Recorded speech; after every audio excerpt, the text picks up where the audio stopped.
Hi friends, welcome to my channel. ನಾನಿವತ್ತು ಆರೋಗ್ಯಕರವಾದ broccoli ಸೂಪನ್ನು ಮಾಡ್ತಾಯಿದ್ದೀನಿ.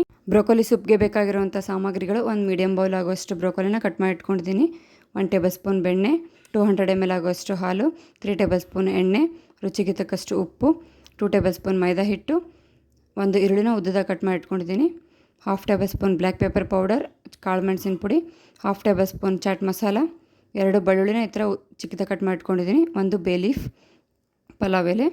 ಒಂದು ಬಾಣಲಿಗೆ ಸ್ವಲ್ಪ ಎಣ್ಣೆಯನ್ನು ಹಾಕಿ ಬ್ರೊಕೊಲಿಯನ್ನು ಹಾಕಿ ಈರುಳ್ಳಿಯನ್ನು ಹಾಕಿ ಫ್ರೈ ಮಾಡ್ಕೊಂಬನ್ನಿ 1 ನಿಮಿಷ. ಇವೆಲ್ಲ ಫ್ರೈ ಆದಮೇಲೆ ಒಂದು ದೊಡ್ಡ ಗ್ಲಾಸ್ ಆಗುವಷ್ಟು ನೀರನ್ನು ಹಾಕ್ಕೊಂಡಿದ್ದೀನಿ.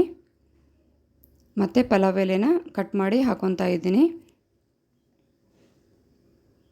ಆಮೇಲೆ ಮುಚ್ಚಳವನ್ನು ಮುಚ್ಚಿ ಬೇಯಲು ಬಿಡಿ. 2 ನಿಮಿಷ ಬೇಕಾಗುತ್ತೆ ಬೇಯೋದಕ್ಕೆ.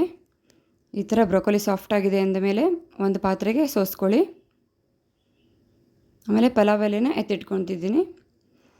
ಒಂದು ಮಿಕ್ಸಿ ಜಾರಿಗೆ ಬೇಯಿಸಿ ಇಟ್ಕೊಂಡಿರೋಂತಹ ಬ್ರೊಕೊಲಿ ಮತ್ತು ಈರುಳ್ಳಿಯನ್ನು ಹಾಕಿ ಅದೇ ನೀರನ್ನು ಹಾಕಿ ಬ್ರೊಕೊಲಿ ನೀರನ್ನು ಹಾಕಿ ಈ ಥರ ನುಣ್ಣಗೆ ರುಬ್ಕೊಂಬನ್ನಿ.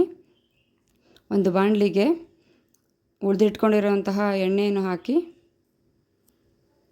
1 ಟೇಬಲ್ ಸ್ಪೂನ್ ಬೆಣ್ಣೆಯನ್ನು ಹಾಕಿ ಬೆಣ್ಣೆ ಸ್ವಲ್ಪ ಕರಗಿದಾದ್ಮೇಲೆ ಹೆಚ್ಚಿಟ್ಕೊಂಡಿರೋಂತಹ ಬೆಳ್ಳುಳ್ಳಿಯನ್ನು ಹಾಕಿ ಕೈ ಆಡಿಸ್ಕೊಳ್ಳಿ.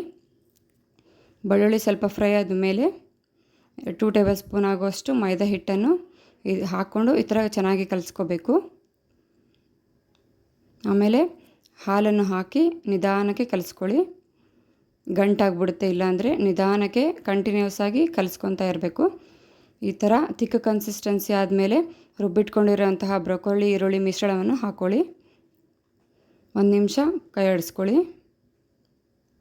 ಆಮೇಲೆ ರುಚಿಗೆ ತಕ್ಕಷ್ಟು ಉಪ್ಪನ್ನು ಹಾಕ್ಕೊಳ್ಳಿ. ನಿಧಾನಕ್ಕೆ ಕೈ ಆಡಿಸ್ಕೊಳ್ಳಿ. ಆಮೇಲೆ 1/2 ಟೇಬಲ್ ಸ್ಪೂನ್ ಆಗೋಷ್ಟು ಪೆಪ್ಪರ್ ಪೌಡ್ರನ್ನು ತೊಗೊಂಡಿದ್ದೀನಿ. ನಿಮ್ಗೆ ಬೇಕಾದ್ರೆ ಇನ್ನೂ ಸ್ವಲ್ಪ ಆ್ಯಡ್ ಮಾಡ್ಕೊಳ್ಳಿ. ಚಾಟ್ ಮಸಾಲವನ್ನು ಹಾಕ್ಕೊಂಡು ಕಲಿಸ್ಕೊತಾ ಇದ್ದೀನಿ. ಈ ಥರ ನೀಟಾಗಿ ಕೈ ಆಡಿಸ್ಕೊಳ್ಳಿ. ಬ್ರೊಕೊಲಿಯಲ್ಲಿ ವಿಟಮಿನ್ಸ್, ಮಿನರಲ್ಸ್, ಫೈಬರ್ಸ್, ಆ್ಯಂಟಿ ಆಕ್ಸಿಡೆಂಟ್ಸ್ ಎಲ್ಲ ಇರೋದ್ರಿಂದ ಆರೋಗ್ಯಕ್ಕೆ ತುಂಬಾ ಒಳ್ಳೆಯದು. ಆದ್ದರಿಂದ ಈ ಥರ ಸೂಪ್ ಮಾಡ್ಕೊಂಡು ಕುಡಿಯಿರಿ. ಈ ಥರ ಕುದಿ ಬಂದರೆ ಬ್ರೊಕೊಲಿ ಸೂಪ್ ರೆಡಿಯಾಗಿದೆ ಅಂತ ಅರ್ಥ. ಇದನ್ನು ಒಂದು ಬಟ್ಲಕ್ಕೆ ಸರ್ವ್ ಮಾಡ್ಕೊತಾ ಇದ್ದೀನಿ. ಈ ವಿಡಿಯೋ ನಿಮಗೆ ಇಷ್ಟ ಆಗಿದ್ದಲ್ಲಿ ಲೈಕ್ ಮಾಡಿ, ಶೇರ್ ಮಾಡಿ, ಕಮೆಂಟ್ ಮಾಡಿ, ಸಬ್ಸ್ಕ್ರೈಬ್ ಮಾಡ್ಕೊಳ್ಳಿ. Thank you.